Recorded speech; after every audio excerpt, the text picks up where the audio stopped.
A warm spring day in New York City, Lacey, a student, decides to go jogging.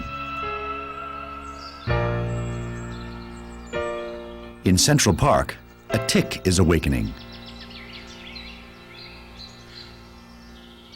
It is a fully grown female. She has been hungry for quite some time, but now she feels a new vitality. And with this vitality comes the craving for a meal of blood. Ticks can neither hear nor see, but they possess a highly sensitive sensor that reacts to warmth and breath.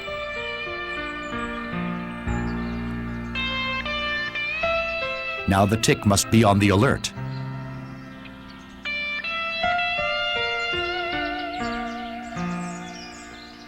It worked. 1/10 of a second is enough time for a tick to climb on board a victim.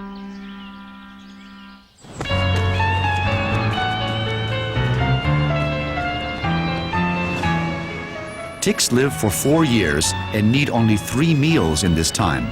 They can reduce their metabolism to the absolute minimum and are extraordinarily frugal. Now the tick concentrates with all of her senses on feeding and will not let up. Lacey encounters a friend at a sidewalk cafe, not realizing that she is carrying an unwanted guest.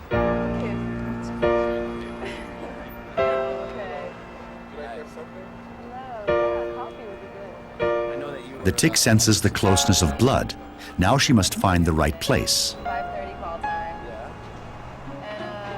The victim's sock is like the thickest jungle to her.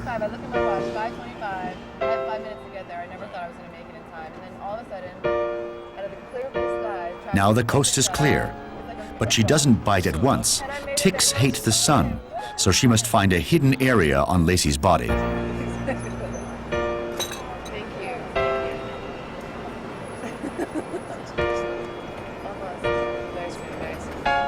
The hollow of the knee seems ideal.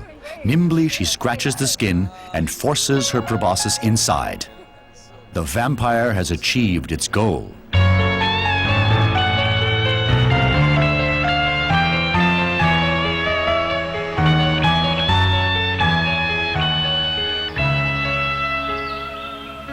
For ticks to really feel at home, they need beech trees or oak trees and a layer of rotten foliage. Here they find protection against the cold, ice, and dryness.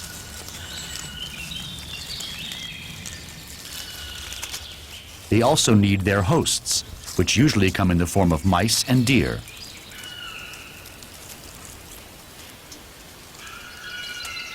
The tick's hunting tactics have been perfected over the course of evolution. That is why they do not fall from trees. The risk of falling to the wrong place could endanger their existence. Down in the grass, their hunting prospects look much better. Of course, they don't just lie there passively in waiting. Their most important sense organ is situated at the tip of their front legs. When they feel warmth or sense carbon dioxide, they take the offensive. Regardless of whether it is sleeping deer or children playing, ticks attack their victims from all angles.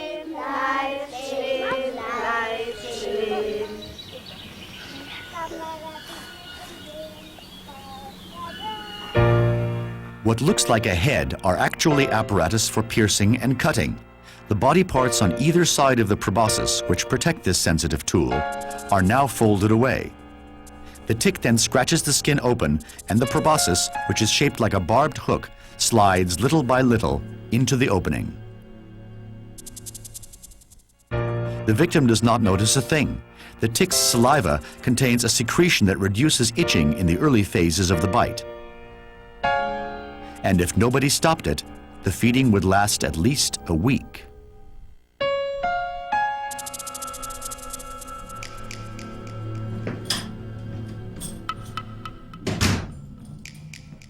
Back in her apartment, the student, Lacey, has not noticed her companion.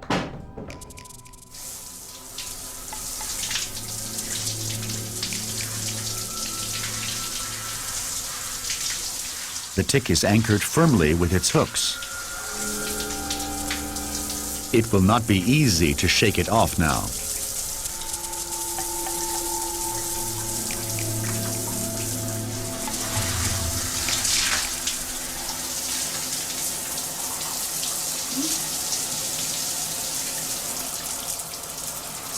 What is that? Oh my God, it's a tick.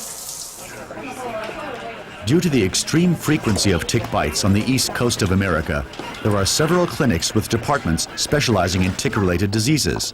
For example, the Westchester Medical Center in Valhalla, New York. Want to come with me, please? Tick expert Donna McKenna takes a look. I know you're very anxious to get this tick off, and I will examine the rest of you later. Where is the tick? Behind my knee. Okay, come lay down on this table and I'll get right to that, okay? Oh, yeah, I see. Here. Let me take a closer look.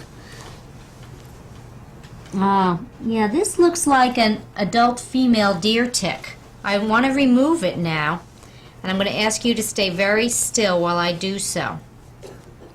She takes the tick with a small set of Okay. tweezers as close as possible to the bite wound so as not to Okay, squeeze the there you tick go. and pulls it out. Good. So is this dangerous? I mean, can I get Lyme disease from this? That is the tick that transmits Lyme disease in this area of the country. However, the risk of Lyme disease is very low. The adults do not frequently transmit the infection, and this tick looks flat, like it hasn't fed for very long, and that's a good thing Okay. for you. Lacey doesn't need to worry. She only had the tick since that morning, and if a fully grown tick is removed within 24 hours without being squeezed, the risk of infection is almost zero. Bye-bye. Millicent Vohl wasn't so lucky. How are you? She had been a regular patient at the Westchester Medical Center for 8 years. The reason? Lyme disease. Millicent Vohl's housing estate is named In the Woods, and that is where it is, in the middle of the woods, perfect for ticks. Since I'm a kid, I've always been prone to get bites. And sometimes ticks, all kinds of bugs seem to be attracted to me. And I had this bite on the back of my leg, which I thought was just a mosquito bite. But it was bothering me longer than most bites. And I was visiting with my friend, who happens to be a nurse. And she says, that doesn't look like a regular bite to me. And it was a big ring, like about the size of my hand. And I'd never seen anything like that before. And she said, well, I think you really ought to take care of this. I don't think you should neglect it because it could be Lyme disease. Millicent is not the only victim in her neighborhood. My next-door neighbor was sick for 3 weeks with severe pain in all her joints, especially on the right side. But my neighbor across the street also had a bad experience. She had fever and almost felt like she was delirious from the Lyme disease.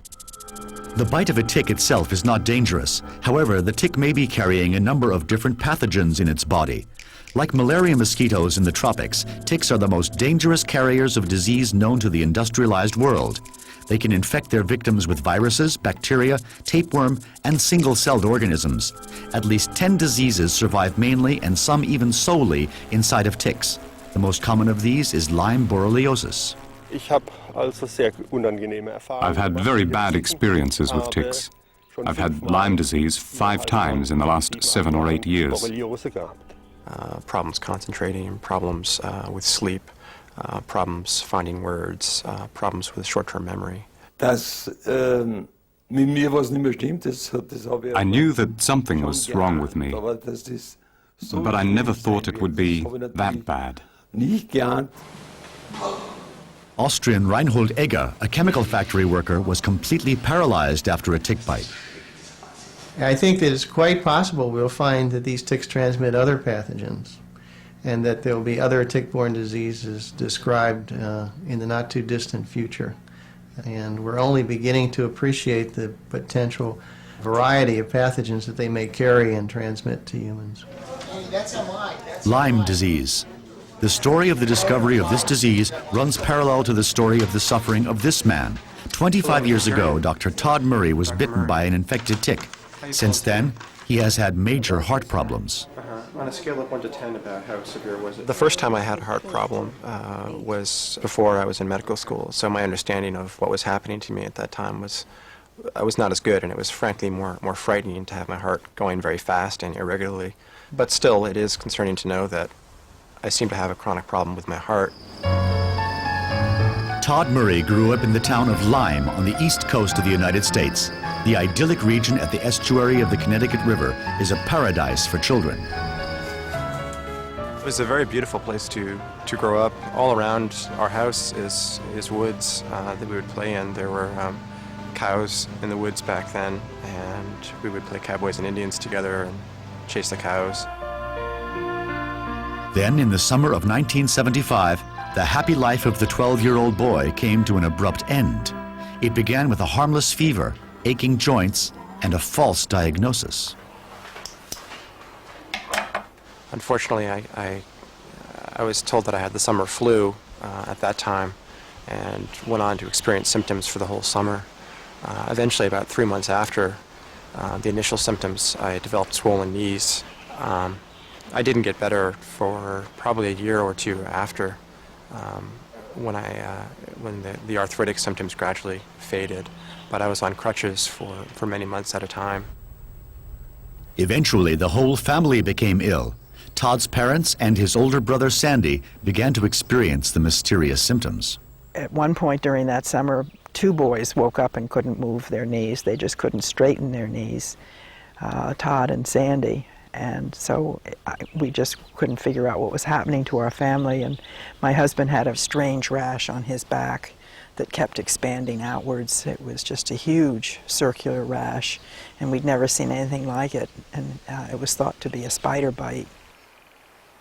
The Murray family had often been bitten by ticks, but they did not suspect these parasites. I didn't believe it could be tick-borne because I'd looked up in the library all the tick, diseases, and it didn't fit. We wondered what could be causing it. We even thought maybe it was something in our drinking water, so we had the water tested because we have a well, and that was okay.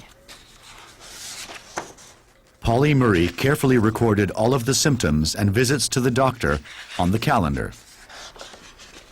We were all being diagnosed differently, with trauma problems or with, I was even thought to be a hypochondriac. An orthopedic doctor just said he didn't want to hear about the rash. He wasn't a dermatologist, and I couldn't get anyone to really listen to the whole picture. Then Mrs. Murray found out about similar cases in the region. Children were suddenly coming down with swollen joints and couldn't walk anymore. She researched like a detective and eventually delivered a list of 48 cases to the authorities. But once the research started, we did feel at least vindicated from this, horror of living with something that was totally unknown. Much to the dislike of the city council, the symptoms of this new disease were named after the town of Lyme. Finally, scientists came and examined the possibilities of transmission. In all of the cases, they suspected insects to be the cause and planted insect traps. The researchers were sure that the pathogen was a mysterious virus. The media also became interested in the strange occurrences in Lyme. In the end, all 48 cases that Polly Murray had presented to the authorities were investigated according to their living circumstances. 39 of the patients were children. Most of them suffered from extreme swelling of joints, others from nerve paralysis. And something else was conspicuous. The river seemed to build a natural barrier. There were practically no cases of this strange disease to be found on the other side of the river, where the woods were not so thick and the houses were built closer together. There were many fewer deer, and of course, fewer ticks. When asked about incidents involving contact with insects or spiders, it was discovered that every 4th victim had remembered a tick bite. And finally, after 2 years of exhaustive research, the parasites came to the center of the investigations. That ticks could transmit fever-causing bacteria was a long-known fact. But could they also be host to other, unknown pathogens? Thousands of ticks were dissected and the contents of their intestines put into nutrient mediums. Finally, at the beginning of the 80s, there was reason to celebrate. Something was moving inside a tick's mid-intestine. Not a virus, but something much larger. Corkscrew-shaped bacteria, so-called Borrelias, close relatives of the syphilis pathogen. Ticks are born as 6-legged larvae. In this first stage of life, the spider-related arthropods are no larger than 1 millimeter in size and almost impossible to see with the naked eye. A fully grown spider looks like a true monster in comparison to these larvae. Only in this stage of life are the ticks free from pathogens. They begin to hunt immediately. They crawl over foliage and onto short stalks. Mice are their most important prey.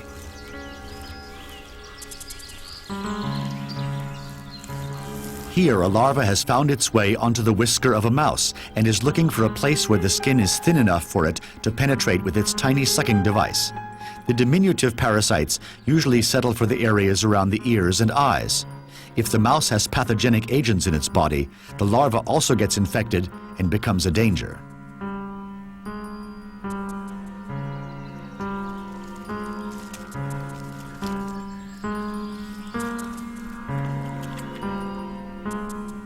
After 2 days, the first meal of blood is over.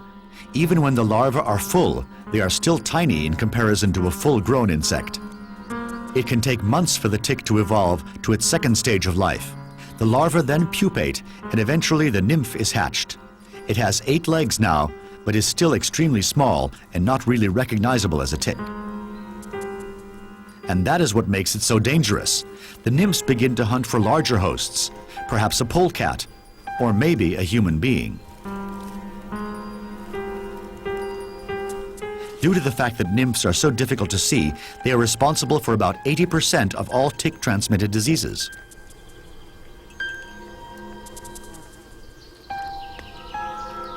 In the course of evolution, borreliosis bacteria have adapted themselves perfectly to the way of life of the tick.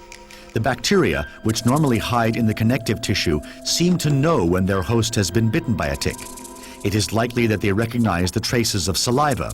They then enter the bloodstream, travel to the bite wound, and allow themselves to be sucked up. Ticks are the only chance for the borreliosis bacteria to spread. And when the adult tick is finally hatched from the skin of the nymph, it retains all of the pathogens it has sucked up in its previous 2 meals. The old shell is left behind.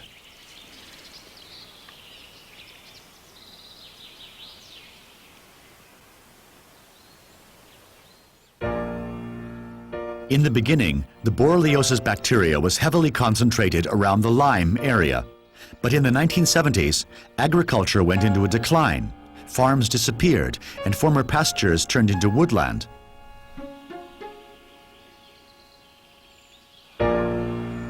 Game animals were taken care of and fed, and soon multiplied at a very fast rate all over the east coast of the United States.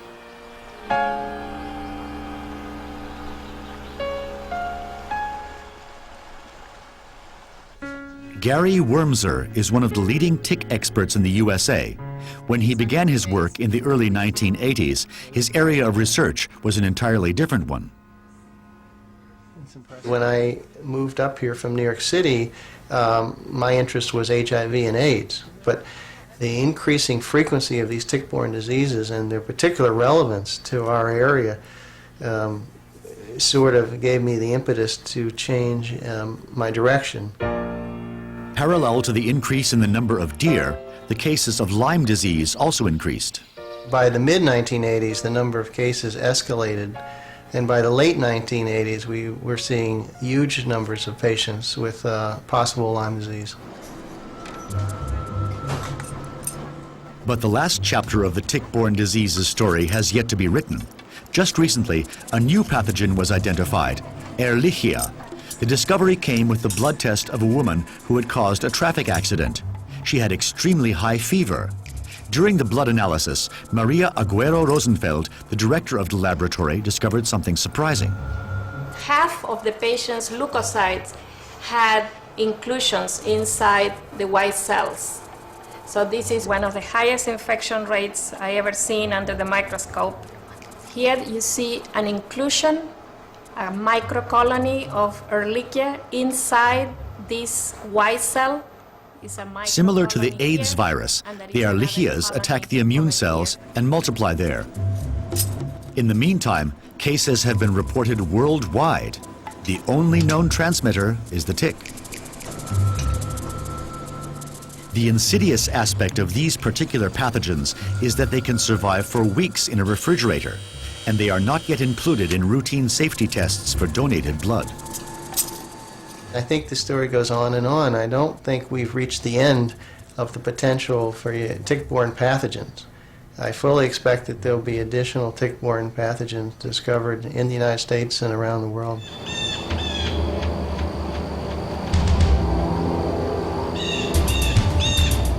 glorious autumn day at the Lewis Calder Research Center in Armonk, New York. Wildlife biologist Tony DiNicola and his hunters prepare themselves for a large contract.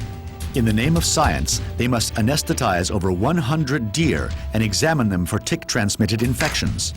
The aim is to find out once and for all exactly what role the red deer plays in the spreading of tick-borne diseases. Worst case scenario, we just put you, you just all park up at bushes in the back, and then you can leave from there. So I should be able to talk to everyone else.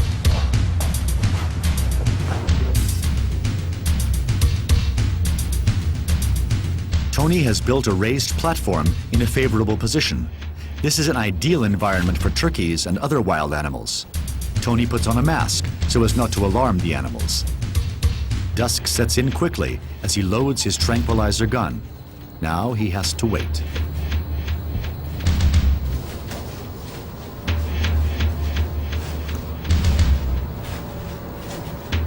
In the last ray of evening light, a young roe appears. Tony waits for the right moment to fire his arrow.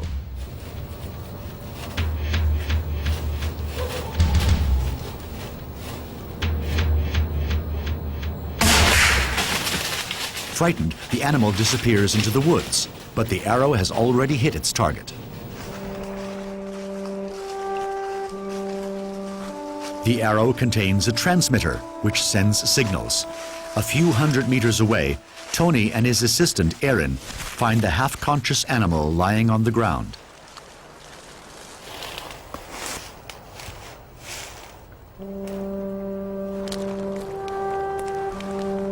Now they must carefully examine the roe's fur.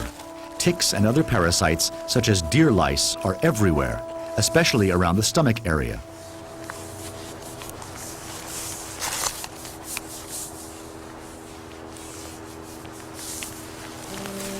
Aaron collects the ticks one after the other. Many of them are already full with blood.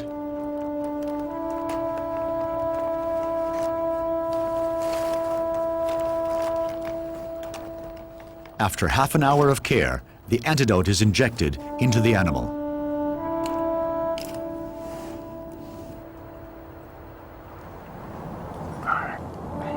It awakens shortly afterwards. Still a little dazed, the roe, now free from ticks, perhaps for the first time in her life, slowly makes her way back into the woods. The next day, the parasites are carefully counted and catalogued.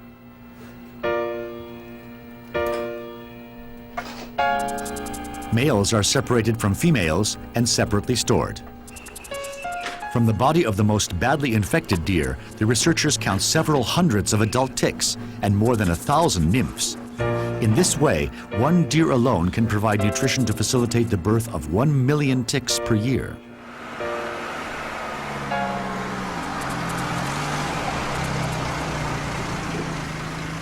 All around the area, feeding stations for deer have been set up.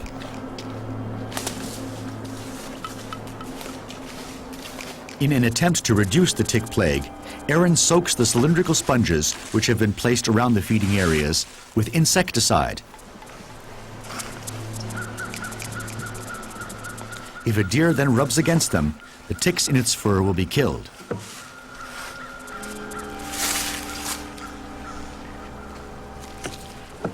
This experimental project is now in its third year. It was initiated by Yale University's Department of Public Health.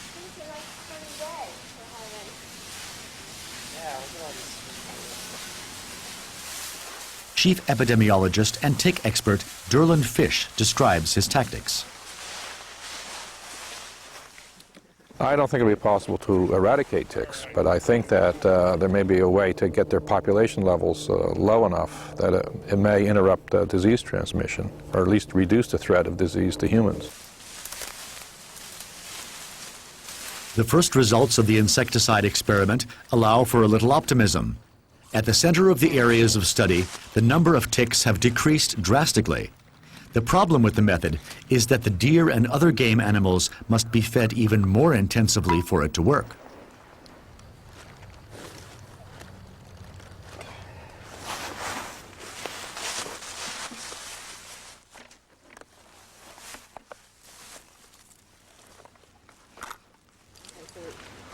The researchers at Yale University in New Haven, Connecticut, want to try out a completely new method. Their idea is to catch all the mice in a marked area of the woods and to vaccinate them against Borrelia. Jean and Brandon prepare traps with peanut butter.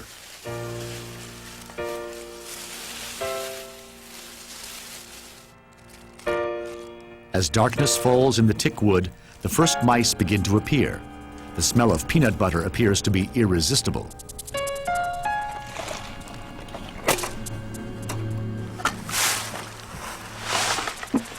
The next day, the researchers check their catch. Then comes the preliminary inspection. Okay, this is a male, and there are ticks. The mice's eyes and ears are full of tick nymphs. There were 8 nymphs. The mice are injected with the newly developed borreliosis vaccine. Okay, you just Check the whole thing. just actually go in. You don't even have to inject. I'm gonna pull out. Pull The back. following year, it will be possible to see whether or not the epidemic can be stopped. Okay. If the experiment were to be successful, then the borreliosis vaccine could be distributed throughout the woods as mouse food, a procedure similar to one that has been successfully used against rabies in foxes for years.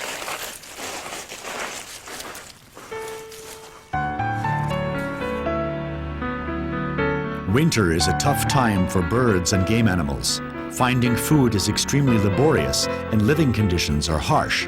Perhaps the only positive point is that the burden of parasites is distinctly limited. There is no sign of ticks.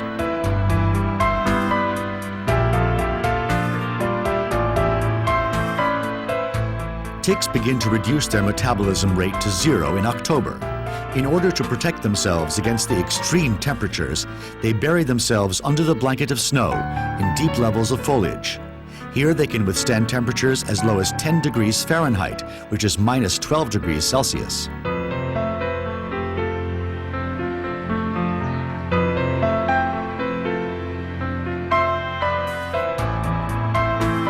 The mouse, however, does not possess this ability. It must search for food in a daily struggle for existence. When reserves decline, it must leave its secure surroundings. And the owl is hungry too.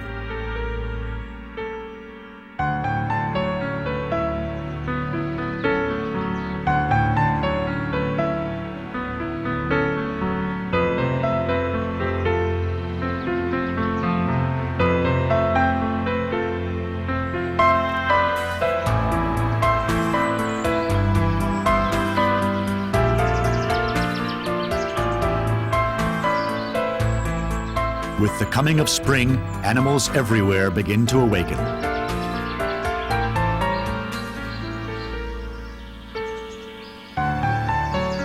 And when temperatures climb above the freezing point, the ticks slowly come back to life.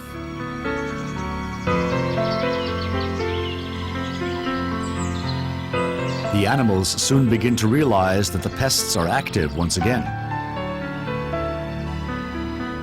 This does not, however, disturb the general desire to mate.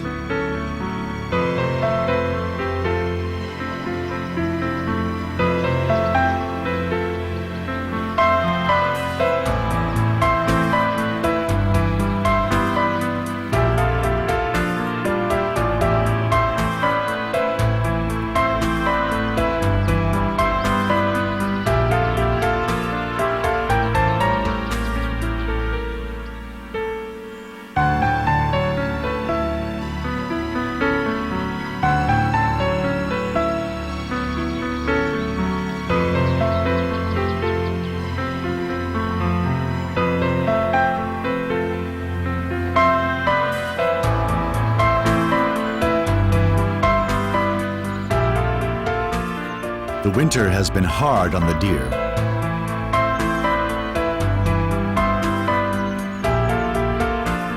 Dirty and hungry, they emerge from the woods and begin to graze greedily. Swarms of flies are permanent companions. They are especially interested in the many small wounds and abrasions in the fur.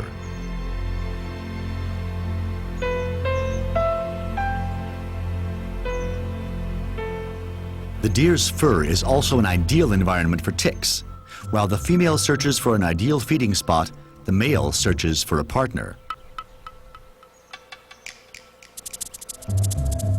He achieves his goal without much effort. The male mounts the female. With her mate on board, she continues her search for a good feeding spot. And as the female begins her feeding frenzy, the male releases a balloon of semen, which he attaches onto the female's sexual organs. This procedure takes time, and as the male completes his task, the female is almost unrecognizable. She is now 200 times her original size. The male then continues on his way. Unlike the female, he takes several smaller meals. His main aim is to mate with as many females as possible.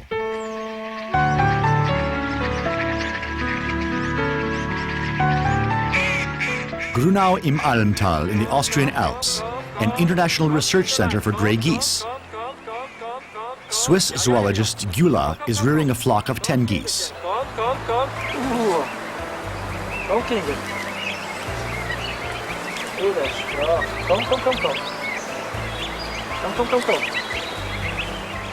Once a week, Gyula has an appointment with his British colleague, Jonathan, who is working on a parasite research project.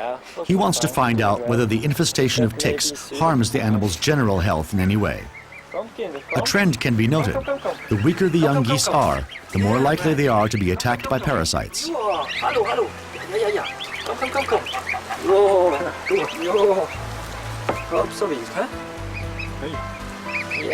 so small.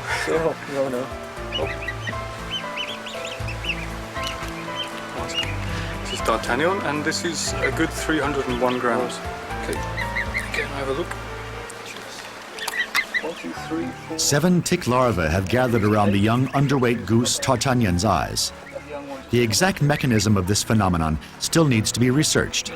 At the moment, Jonathan is examining whether perhaps certain hormones, such as testosterone, could attract the parasites.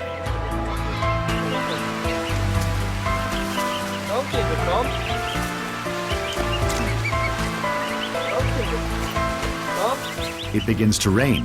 Gyula, the so-called goose mother, motions to his flock to get moving.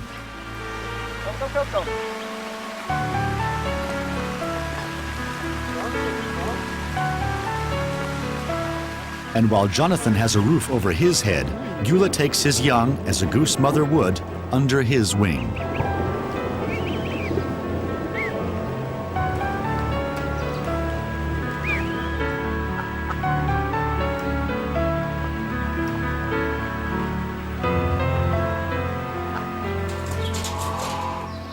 In Europe, one of the most feared tick-transmitted pathogens is the TBE virus. Austrian chemical factory worker and pheasant breeder Reinhold Egger has been fighting this insidious virus for years. His misfortune began 7 years ago. It all happened when Reinhold Egger was on a trip to a car race with his motor club companions. While camping, he was bitten by a tick. He thought nothing of it until he collapsed at work weeks later. During work, at about 9 o'clock, I started having problems thinking. My brain felt like it was crackling. I thought to myself, what's wrong with me? Then I couldn't move 2 of the fingers on my left hand anymore. Egger was brought to the intensive care unit at the nerve clinic in Salzburg. There he fell into a coma. Through the lymph system, the TBE virus had spread throughout Egger's body and had also reached the brain. The result was life-threatening inflammation of the brain.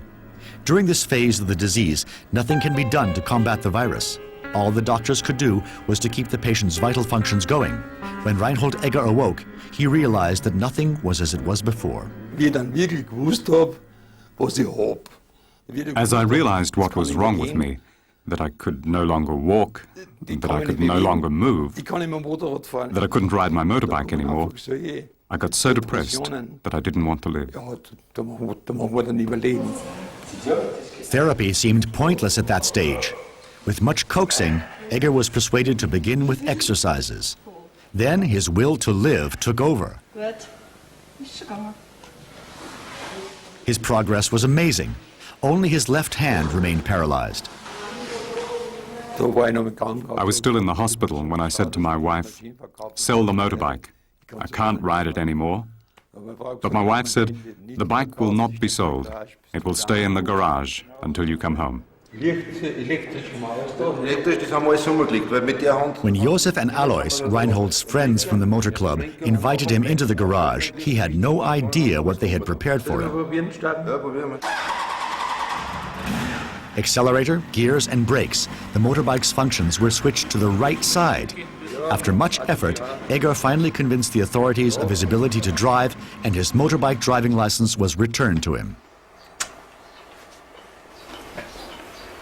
The big day of his first trip with the club loomed closer. Would he manage the trip, which was to last several days?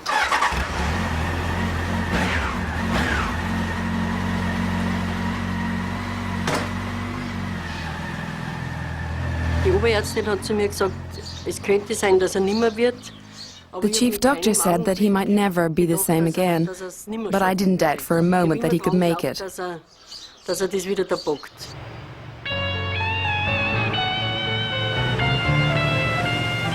Reinhold Egger now lives a relatively normal life. Although he cannot move his paralyzed left hand, he uses it for support. There is a very effective vaccine against the TBE virus, and it is highly recommended to people who live in or travel to high-risk areas. Whenever the subject of tick vaccination came up, we always said, we don't absolutely need it. It's not that important. Now, of course, we're all vaccinated.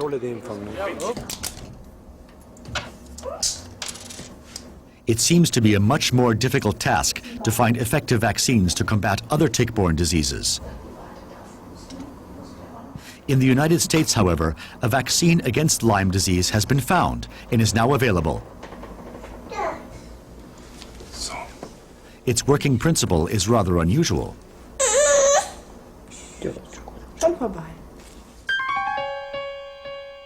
Through the vaccine, antibodies, which swim around in the bloodstream in large numbers, are developed.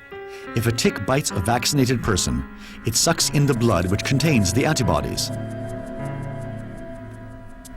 These antibodies then destroy the borreliosis bacteria in the intestine of the tick.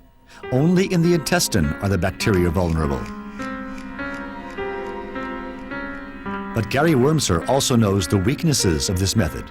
There's still many unknowns about the vaccine. The immunity seems to wane at such a rate that it seems likely that booster doses will be required. At this point in time, we don't know when those booster doses should be given, how frequently they should be given, and we have very little safety data on repeatedly vaccinating an individual over the course of many years. Dogs, unlike mice or deer, can contract Lyme disease. Despite the many questions surrounding the vaccine for humans, a vaccine for dogs has been developed and is selling extremely well in Europe. Lyme disease expert Gerold Stanek is skeptical about the vaccine. Before we can begin to try to protect an animal from a disease, the effectiveness of the vaccine must be tested in large field studies. And to my knowledge, this has not been done for many species of animal. We lack even the basic studies which would speak for finding a vaccine. A satisfactory solution to the problem is urgently needed. About 2% of ticks in certain regions are infected with the TBE virus. The percentage of Borrelia-infected ticks is much higher. One can say every second tick is infected with Borrelias, and there are herds of animals where every tick is infected.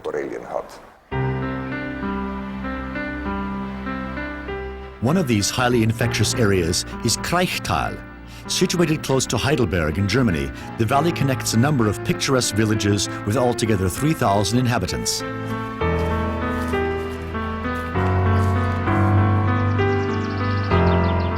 The area is idyllically situated in the wine-producing region. It is damp and warm, an ideal environment for ticks. Today is a big day for country doctor Dieter Hassler. He has been examining the whole population of the Kraichtal for Lyme disease for over a decade.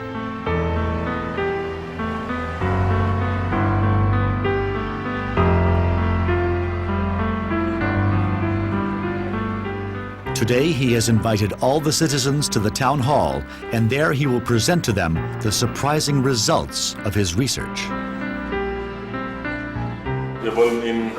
We wish to present the results of a study we've been working on for almost 15 years.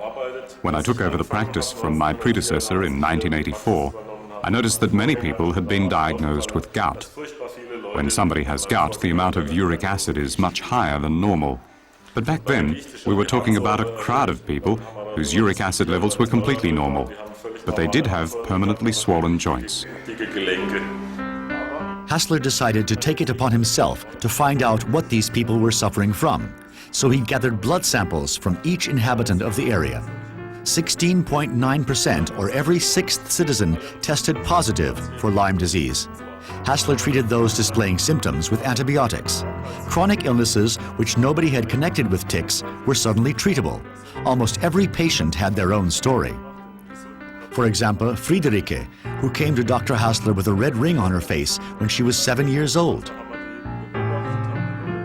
Her teacher had been suffering from incredible pain in his knee, and he also had a strange rash on his skin.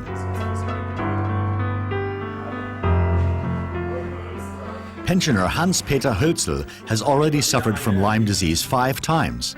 Now he has been bitten by a tick once again. He brings the tick to the doctor. With most infections, the body builds up its own immunity after the first contact. This is not the case with Lyme disease. The immune system seems to have great problems combating this bacteria. The reason for this is not yet clear. Research indicates that these bacteria are not so aggressive and are overlooked by the body's immune system. But this peace does not last forever. We have known for decades, if not centuries, that with syphilis, sometimes there are no symptoms for years, and then they come back again. Today, after lengthy research, we can also say that it is similar with the borreliosis bacteria. There are long periods of time in which the patient feels no symptoms, but then these symptoms inevitably appear. The country doctor is now a leading tick expert in Germany and teaches at the University of Heidelberg. In about 60% of the infections, Dr. Hassler registered the characteristic bull's eyes. It appears about 10 days after the bite and can stay for months. The bacteria hide themselves in layers of tissue where they are then, sometimes years later, rediscovered and combated, causing a new outburst of inflammation.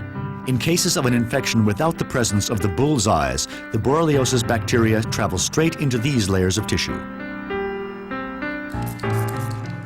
Hassler proved that the most important aspect in avoiding an infection is the removal technique. To remove the tick from the skin, he uses a scalpel and lifts it out from below. A needle or a sharp pocket knife can also be used. The tick should under no circumstances be squeezed in the process. Blunt cosmetic tweezers or so-called tick tweezers as well as chemical agents are also taboo. When the tick's air supply is cut off after having been covered with glue or oil, it experiences shortness of breath.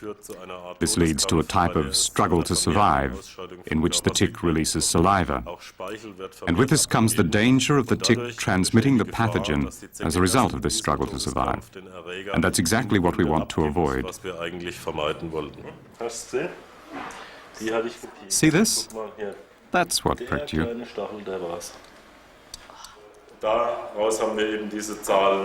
The extreme infection rate of 17% is now history due to prevention and treatment. Now, I'm sure you want to know what the percentage looks like today.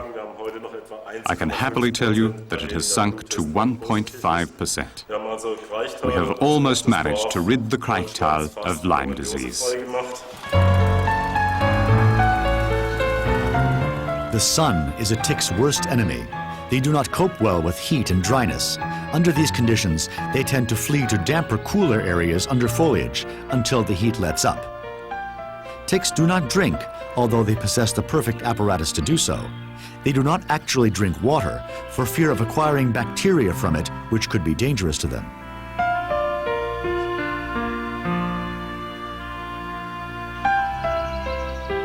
The only possibility for ticks to absorb water is through atmospheric moisture. They absorb this moisture through an opening one could call a mouth. This mouth is situated at the rear end of the stomach. When the air moisture increases, the ticks come to life again and go on the hunt for blood.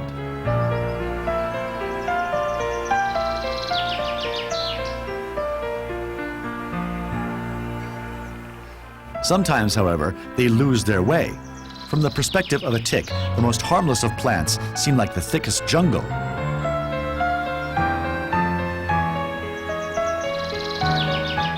Fine hairs block the way, and tightrope walking can sometimes lead to a fall.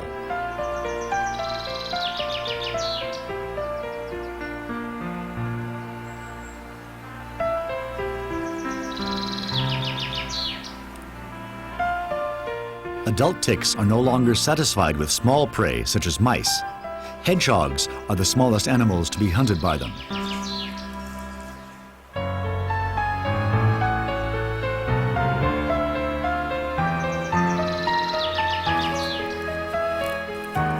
The spines of a hedgehog are also somewhat difficult to manage.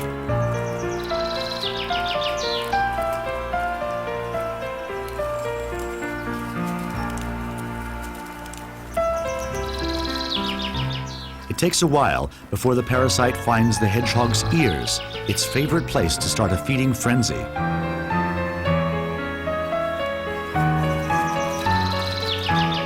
What would happen, though, if the tick did not like the taste of the hedgehog's blood? Gary Wormser expects great things from this particular way of thinking. There are other possible options that are also undergoing investigation, such as immunizing a person to the tick itself, such that on exposure to the tick finds it an unfriendly environment and drops off. When the female tick begins its final meal, it pumps lymph and tissue fluid back into the wound. It is only interested in the blood. Through permanent spitting and sucking, the tick stirs up a little storm in the puncture channel. The longer it sucks, the stronger its blood supply becomes. At the same time, it excretes growth hormones.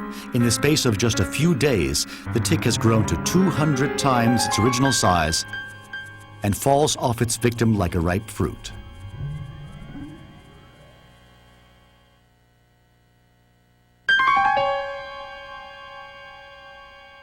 The eggs in the tick's belly begin to ripen and are fertilized with the stored semen from the male. The apparatus it has just used to cut open its victim is now used to transport the eggs. This procedure can take several days.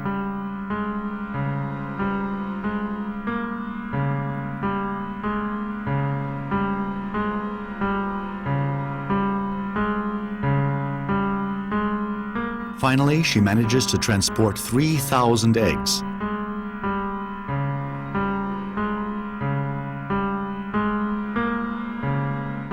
With this, the lifespan of the female tick, which lasts about 4 years, has come to an end. The enormous growth it endured is no longer reversible. Exhausted, the female tick drags its worn-out body to a nearby place to die. Zecken sind Bestandteil der Natur.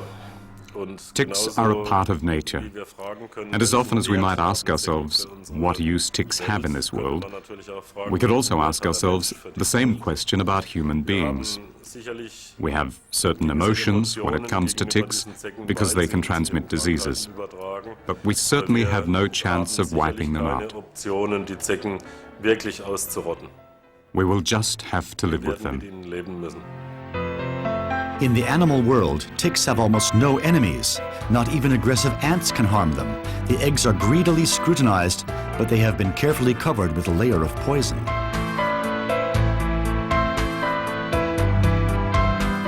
And while the ants are busy with more important things, the warm spring day brings life to the pile of eggs.